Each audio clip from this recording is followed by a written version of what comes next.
Hey guys, welcome back to my channel. Today's video is a journal with me and I'm going to be creating a winter themed spread. I'm going through my journal and choosing a page to work on, and I end up choosing a couple of cream pages near the beginning of my journal. The only ephemera I have to add into my journal today is a bunch of photos. I don't want my spread to feel too photo heavy as it is a journal and not a photo album. So I'm going to be adding other bits and pieces to these pages. I'm going to get creative and add some interactive elements as well, and hopefully hide some of the photos. The photos document a walk in the snow when we visited the goats at Durrans, where there are remains of an anti-aircraft battery from the Second World War. The goats were introduced to graze on the scrubland, which has been slowly taken over the historic anti-aircraft battery. The goats are free to roam around and are tame enough not to mind visitors. There are a group of volunteers to make sure the goats are safe and well, with fresh water and shelter.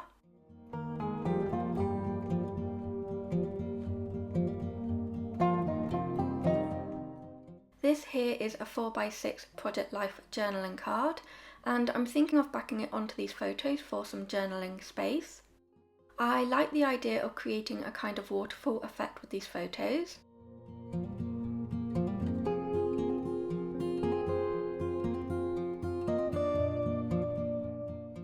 So you can see here I'm starting to play around with some bits and pieces, figuring out how I might want these pages to look.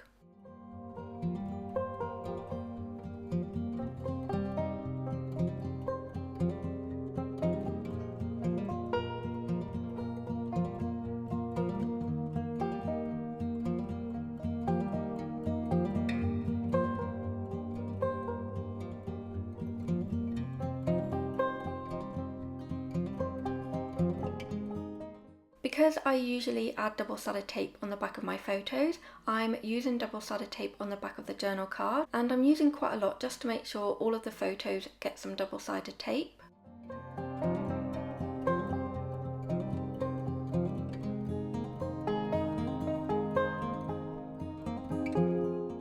So I'm also using a glue stick just to make sure I'm getting all the spaces where there's no double-sided tape.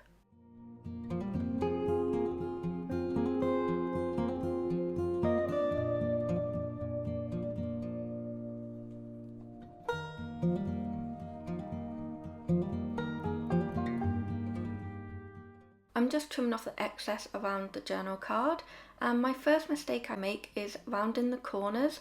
I really didn't want to do that. I wanted to keep the photos in a rectangle shape, but because I'd rounded one, I then had to continue with the rest of them. But it's not the end of the world, it just wasn't the look I was going for. I've cut the photo down into 4 smaller photos, and I used my paper trimmer to do that, and I used that off camera. So now I'm just choosing the order in which I want them to appear and just making sure that they will all fit down the page.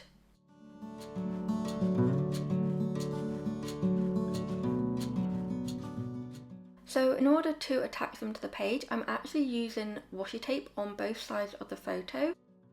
So I'm using a little bit of washi tape on the top of the photo, lifting the photo up and adding a little bit of washi tape underneath.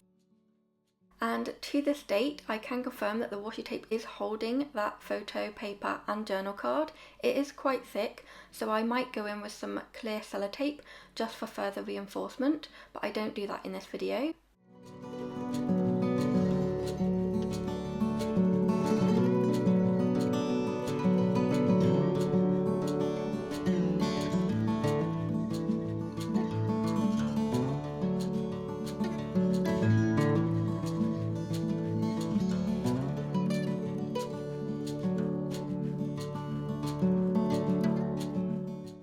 Moving to the opposite page, I really like how these pieces look here. So I'm just going to be using my ruler to trim down this vintage book page piece. It's from a vintage children's dictionary book, and I really like how the ruler has created these really soft edges.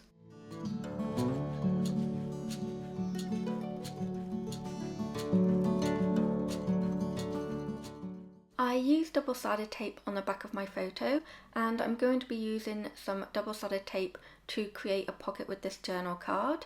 This journal card came from a crepe paper collection. I think it was from one of the 12 by 12 cut apart sheets.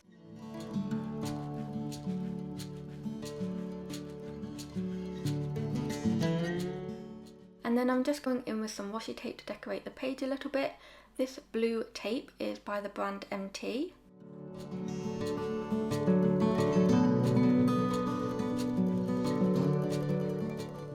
And I really like how this piece looks at the top of the page, and I'm going to be using my Tim Holtz tiny attacher to staple it down onto the page.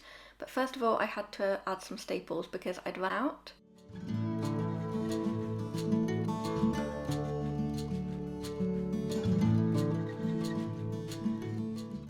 And I'm just making sure I've only got the one page to staple, because I think in my previous video I made the mistake of stapling 2 pages together.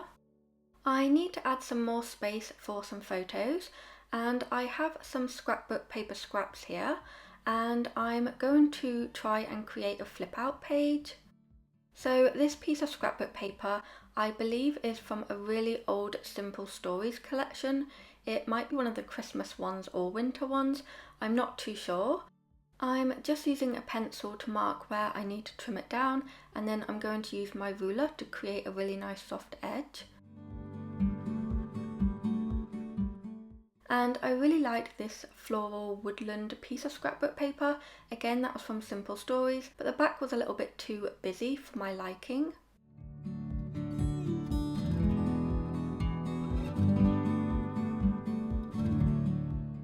So I'm just adding some washi tape down the side of this piece of scrapbook paper, and I'm just going to be folding it over the edge of the page to attach it into my journal.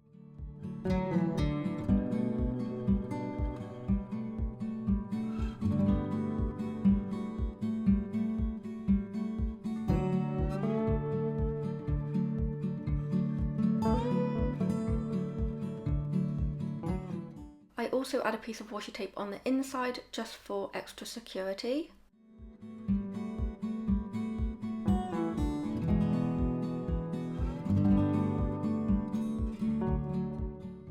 I add a couple of photos into the pocket I created, and then the remaining 2 photos are going to go on the back of this flip out page.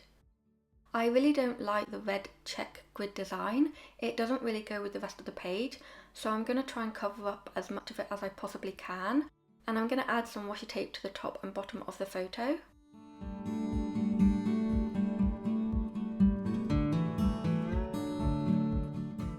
Now I'm trying to figure out what I want in this space here. I wasn't 100% sure what I wanted to do, so I do come back to that in a little bit. I have this vintage book page, which is from a children's book, and I found this Go image, and I thought it would be really cool to fussy cut this out and add it down onto the page. So I decided to just fussy cut around half of the image, and I really like how it looks on the top of that scrapbook paper.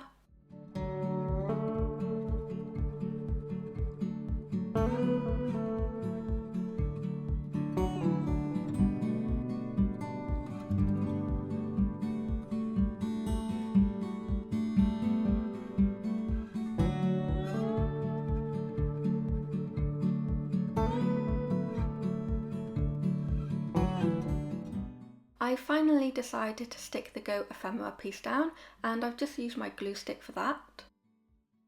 Now I'm moving on to this empty space on the page, and I have a few different pieces that I'm playing around with. So I have a vintage playing card, I have a snowflake piece from one of the crepe paper collections, I think I have a tag or journal card, and I also have this vintage book page that I've been playing around with. I really liked that vintage playing card, but I don't know, I just couldn't get it to work.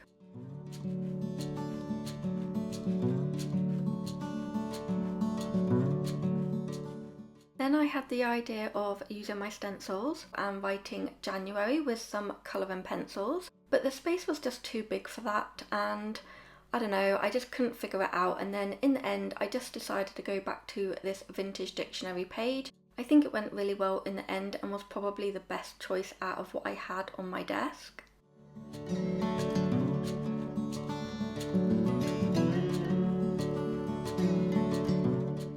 And as you can see here, I've done my journaling off camera. And now I'm just trying out a few different pieces of ephemera and seeing if I can add some more decoration. But I didn't really like how any of those pieces looked, so I decided to come in with some stickers.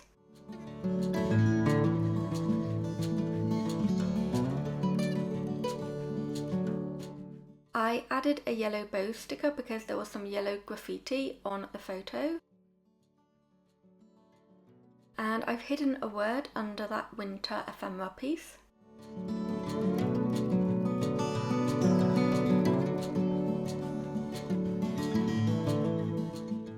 I'm going to use some alphabet stickers to spell out Jan, which is short for January, and I'm using stickers from the crepe paper Maggie Holmes Marigold collection.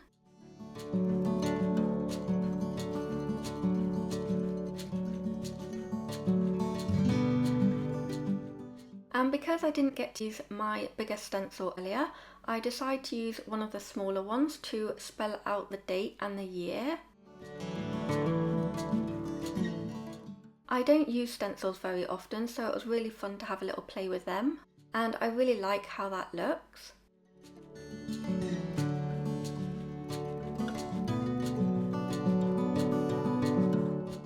This page wouldn't be complete without some snowflake stickers, so I've raided my Christmas stickers.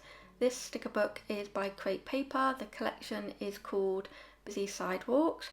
I'm just adding some sparkle stickers on top of the scrapbook paper, and I'm adding some snowflake stickers on top of the vintage book page.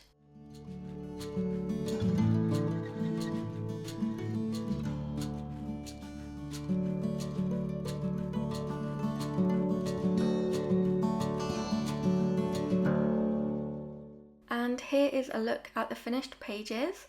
I really love how these pages turned out. It was super fun to create a winter themed spread. I already have a spring and autumn themed one in this journal, so I think it would be fun to create a summer one too. I just love how interactive these pages are, and I got to try something new with these photos by creating a kind of waterfall effect with them. Here is a closer look at some of the smaller details. I hope you're all doing really well. Enjoy the rest of your day. Thank you so much for watching. I will see you in my next video. Bye guys.